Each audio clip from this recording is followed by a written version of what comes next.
सभी विद्यार्थियों का ऐसे चिल्ड्रन रावला मंडी के ऑनलाइन प्लेटफॉर्म पे स्वागत है। जैसा कि आपको बताया कक्षा 12 और विषय पढ़ रहे हैं हम राजनीतिक विज्ञान और इसका अध्याय दूसरा चल रहा है मूल अधिकार, नीति निर्देशक तत्व और मूल कर्तव्य। हम पढ़ क्या चुके हैं? मूल अधिकार पढ़ चुके हैं। नीति निर्देशक तत्व, नीति निर्देशक तत्व जो भाग 4 में वर्णित है, इसमें भाग 4 में वर्णित है और 36 से लेकर अनुच्छेद 51 तक है। 36 से 51 तक है। मैन हम जो अनुच्छेद है वो पढ़ रहे हैं, तो हमने अनुच्छेद 42 तक सारे आपको पढ़ने की जरूरत नहीं, क्योंकि 395 अनुच्छेद बहुत होते हैं, तो लास्ट तक पॉलिटिकल पढ़ेंगे उसमें सारे आ जाएंगे। तो मुख्य जो हमारे लिए काम किया, हमारी जो किताबें दी हुई है वो हमें पढ़नी है। तो अनुच्छेद 43 की बात करें, पिछले वीडियो में हमने अनुच्छेद 42 पढ़ा था। अनुच्छेद 43 क्या कहता है? तो अनुच्छेद 43 ये कहता है कि राज्य कानून द्वारा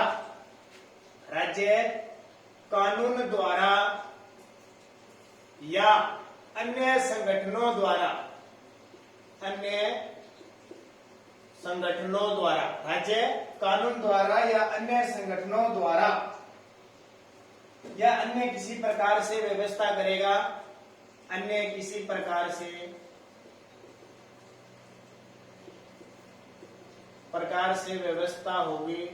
व्यवस्था करेगा कि कृषि उद्योग अन्य क्षेत्रों में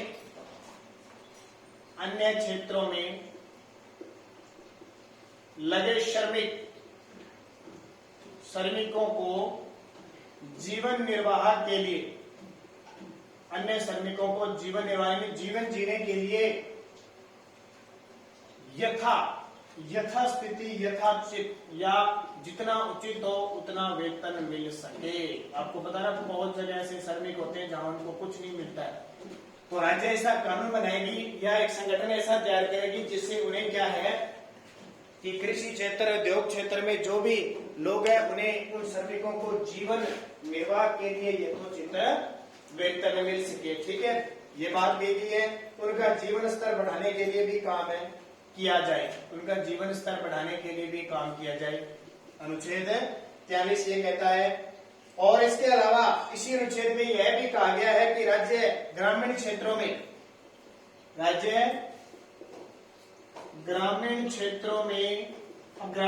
छोटे छोटे व्यक्तिगत और सहकारी आधार पर क्षेत्रों में व्यक्तिगत यानी खुद के वह सहकारी तो सरकार और जो लोगों की संस्था होती है वो मिलकर होती है। सहकारी स्तर पर कुटीर उद्योगों को प्रोत्साहन दे।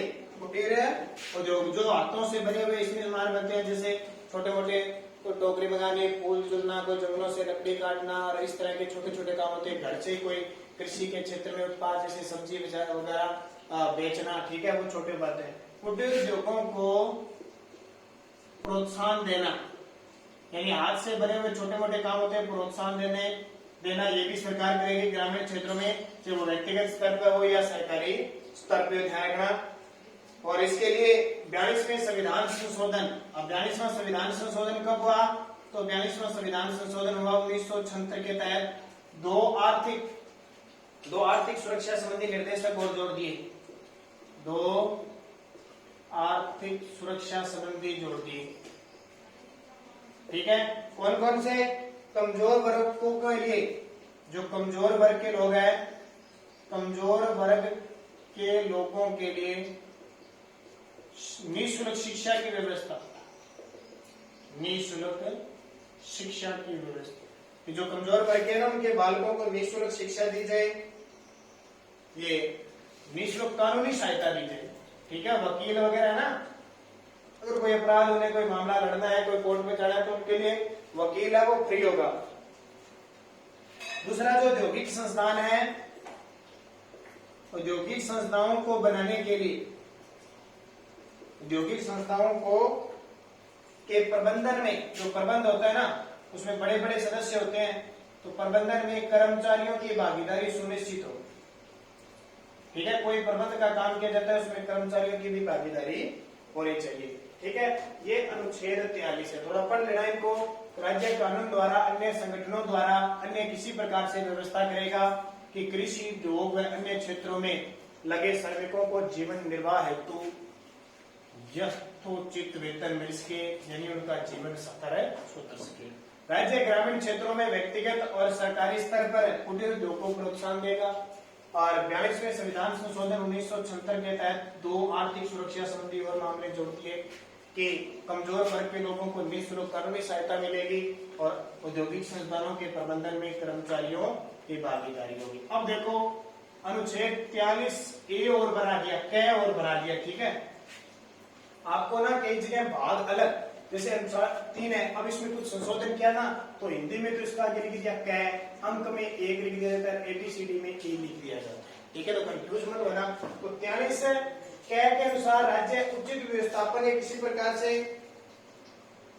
ये पहले बता चुका हूं कि जो औद्योगिक संगठन है उसमें कर्मचारियों की भागीदारी, औद्योगिक प्रबंधन में कर्मचारियों की भागीदारी, ठीक है। ये वो जो 2 कानून जोड़े थे ना, वो किस में डाल दिया, अनुच्छेद 43 कै बढ़ा दिया और उसमें डाल दिया। अब देखो अनुच्छेद 45, इंपॉर्टेंट पढ़ने, अपने सारे नहीं पढ़ने। अनुच्छेद 45 क्या कहता है कि राज्य कृषि व पशुपालन, राज्य कृषि व पशुपालन, कृषि हो गई, पशुपालन है, ठीक है, इनको आधुनिक व वैज्ञानिक ढंग से करने का प्रयास करेगा। आधुनिक व वैज्ञानिक ढंग से, ठीक है। अलग अलग नई नई मशीनें आ रही हैं, नए नए बीज आ रहे हैं, अलग अलग किस्में आ रही है, अलग अलग प्रकार का सिस्टम हो रहा है। तो राज्य कोशिश करेगा कि राज्य जो अपने नागरिकों के जो किसान हैं उन किसानों को बढ़िया रूप से कृषि और पशुपालन उपलब्ध करवाने की कोशिश करेगा। और अच्छी नस्ल की गाय है, जिसे पशुवध पर रोक लगाई जाएगी। कोई भी एक पशु काटता है तो उस पे, जैसे आपने देखा हिरण वगैरह कोई मार देता है, शिकार कर देता है नील गाय, तो उन्हें सजा मिलती है। इसके अलावा डेयरी उद्योग को प्रोत्साहन दिया जाएगा, दूध को बढ़ावा दिया जाएगा और कृषकों को अनुदान देने का प्रयत्न करेगा, ठीक है। और 44वां संविधान संशोधन हुआ था 1978 में, लेकिन आपकी किताब में क्या दे रखा है, 1979 दे रखा है, ठीक है। एक और तत्व जोड़ दिया गया इसमें, कौन सा तत्व जोड़ दिया है 44वें संविधान संशोधन में, तो ये जोड़ दिया गया, किसी भी समुदाय में कोई काम कर रहा है, किसी भी समुदाय में काम करने वाले, चाहे वो किसी समुदाय, औद्योगिक क्षेत्र, कृषि क्षेत्र, किसी भी समुदाय में काम करने वालों के साथ भेदभाव नहीं होगा, भेदभाव नहीं होगा, ध्यान रखना। ये 44वां संविधान संशोधन 1978 में हुआ, आपकी किताब में 1979 दे रखा है वैसे। तो किसी भी समुदाय के साथ, काम के साथ किसी प्रकार का कोई भेदभाव नहीं किया जाएगा, यानी कोई जो काम होगा वो योग्यता के अनुसार, कर्म के अनुसार बराबर दिया जाएगा। तो ये हमारे राज्य की नीति निर्देशक राज्य नीति बनाती है।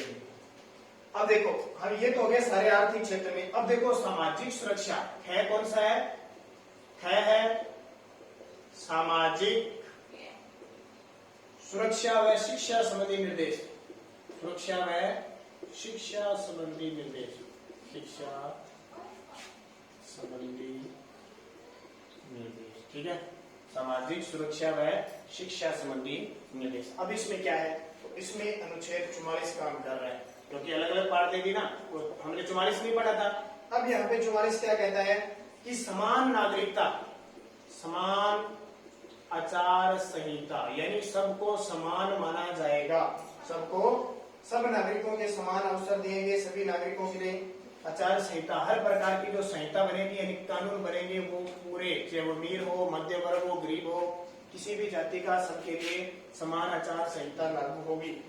फिर अनुच्छेद 45 के अंदर, वो तो आर्थिक क्षेत्र में था, अब अनुच्छेद 45 में सामाजिक सुरक्षा और शिक्षा संबंधी निर्देश क्या है, तो 10 वर्ष के अंदर, ठीक है, इसके अंदर क्या है, यानी 6 से 14 वर्ष कह सकते हो आप, या 10 वर्ष के अंदर निःशुल्क शिक्षा का अधिकार है, निःशुल्क शिक्षा का अधिकार दिया गया। 14 वर्ष की आयु, 10 वर्ष के अंदर या 6 से 14 वर्ष की आयु तक को जो बालक है उनको निःशुल्क शिक्षा का अधिकार। अनुच्छेद 45 वह आर्थिक क्षेत्र में था, अनुच्छेद 45 यहाँ सामाजिक सुरक्षा की दृष्टि से है। अनुच्छेद 46 क्या कहता है, अनुच्छेद 46 क्या कहता है, तो जो पिछड़े वर्ग है, खास करके अनुसूचित जाति, जनजाति और अन्य पिछड़ा वर्ग है ना। अनुसूचित जाति, जनजाति व पिछड़ा वर्ग है, उनको विशेष आर्थिक सहायता दी जाएगी। विशेष आर्थिक सहायता, जैसे आपको पता होगा छात्रवृत्ति दी जाती है, छात्रवृत्ति दी जाती है, और इनकी सामाजिक सुरक्षा की जाएगी। इनके साथ किसी भी प्रकार का भेदभाव नहीं किया जाएगा। तो ये अनुच्छेद क्यों कौन सा कहता है? अनुच्छेद 46 कहता है, 46 कहता है। अब देखिए 47 क्या कहता है अनुच्छेद, तो मैं आपको बता रहा हूँ, बाकी पढ़ लेना।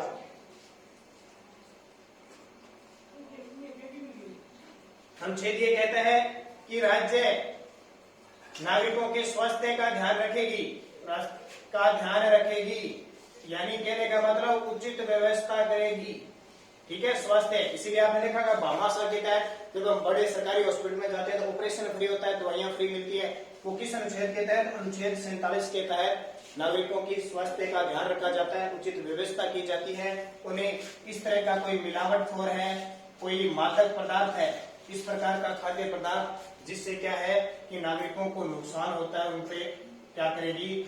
बैन लगाएगी, प्रतिबंध लगाएगी। यानी नशीले जो पदार्थ है ना, आपने देखा होगा ना, बहुत सारे गोलियां वगैरह नशीले पदार्थ पकड़े जाते हैं। वो अनुच्छेद 47 के तहत नागरिकों का अधिकार होता है, किसमें?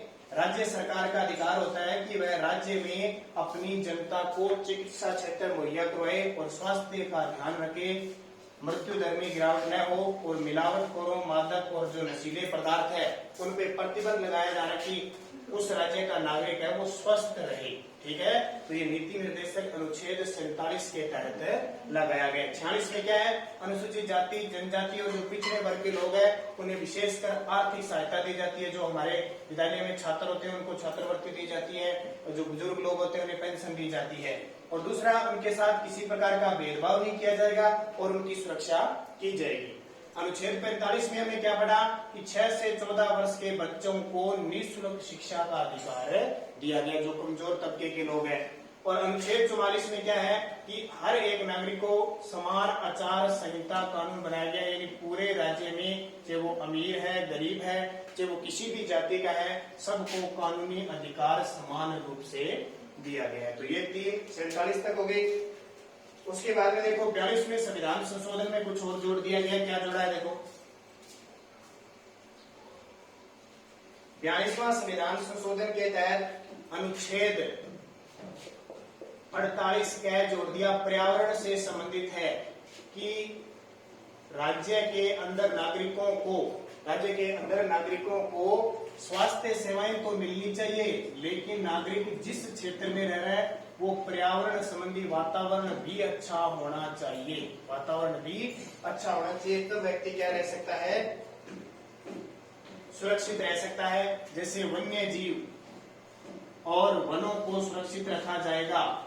वनों को सुरक्षित, आपने देखा ना, वनों की कटाई पर रोक लगी है, वन और बहुत वन है वो स्थापित किए जा रहे हैं। क्यों? किस उद्देश्य से? 48 के अनुसार वनों को सुरक्षित किया जा रहा है ताकि शुद्ध हवा मिले, शुद्ध पर्यावरण मिले, जिससे नागरिकों का क्या उसके कल्याण हो सके। क्योंकि नीति निर्देशक का काम ही क्या है? नागरिकों का कल्याण करना है। और इसमें हम कोर्ट में न्यायालय में नहीं जा सकते, क्योंकि राज्य सरकार चाहे तो कर सकती है। हम इतना ही काम कर सकते हैं, 5 साल के बाद सरकार बदल सकते हैं, ध्यान रखना। ठीक है, तो ये हो गया आपके 48 का है। अब देखिए आता है कौन सा? पंचायती राज, प्राचीन स्मारक और न्याय संबंधी नीति निर्देशक तत्व। क्या आता है? पंचायती राज स्मारक, पंचायती राज के संबंधित स्मारक, जो प्राचीन स्मारक है, न्याय संबंधी नीति निर्देशक तत्व। ये कौन कौन से देखो नीति निर्देशक? तो इसमें भी अनुच्छेद दे रखे हैं। अनुच्छेद 40 क्या कहता है? इसके संबंध में अनुच्छेद 40 बहुत इंपॉर्टेंट आपके लिए कि राज्य में ग्राम पंचायतों का गठन किया जाएगा। राज्य में ग्राम पंचायतों का गठन किस अनुच्छेद के तहत? अनुच्छेद 40 के तहत। ये आ गया ना पंचायती राज। इसका मतलब ग्राम पंचायत का मतलब जैसे हमारी कौन सी ग्राम पंचायत है? किसी की रावला है, किसी की गड़साना है, किसी की सात कैंडी है, किसी के 8 के लिए इस तरह ग्राम पंचायतें है ना, तो ग्राम पंचायतों का गठन करता है, उसका जो अध्यक्ष होता है वो कौन होता है? सरपंच होता है। कौन होता है?